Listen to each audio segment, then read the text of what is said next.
Shafts of morning light filtered through the thick canopy of trees, casting shadows on the rock wall climbing straight up from the edge of the county road.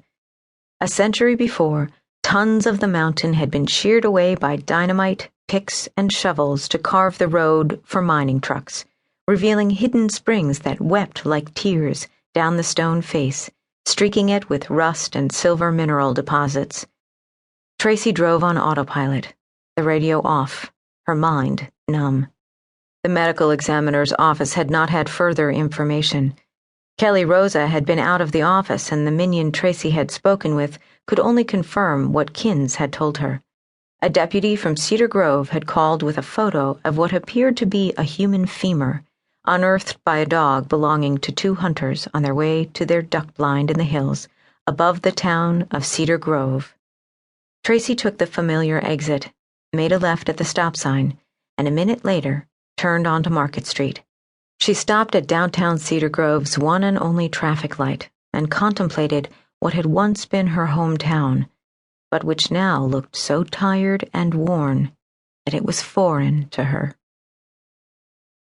Tracy stuffed her change into the front pocket of her jeans, grabbed her popcorn and Coke from the counter, and looked about the theater lobby, but she didn't see Sarah.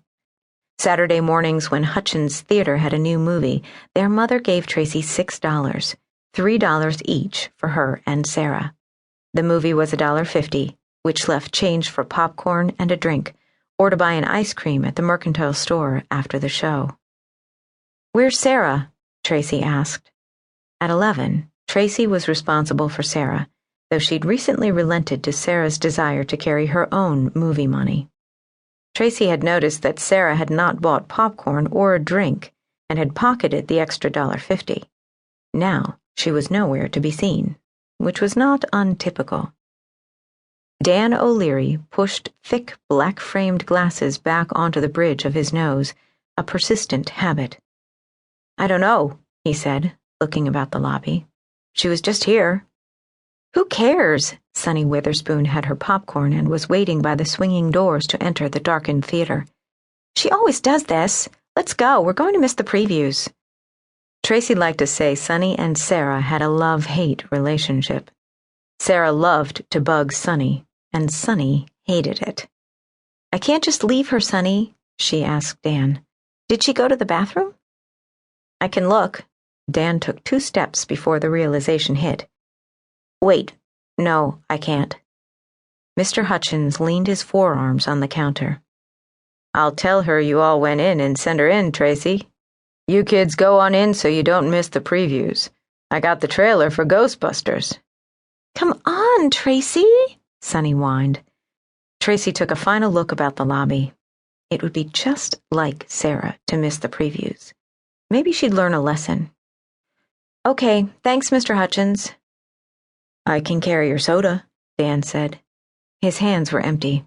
His parents only gave him enough money for the movie. Tracy handed him the drink and used her free hand to cup the popcorn and keep it from spilling as she walked. Mr. Hutchins always filled her and Sarah's boxes until they overflowed.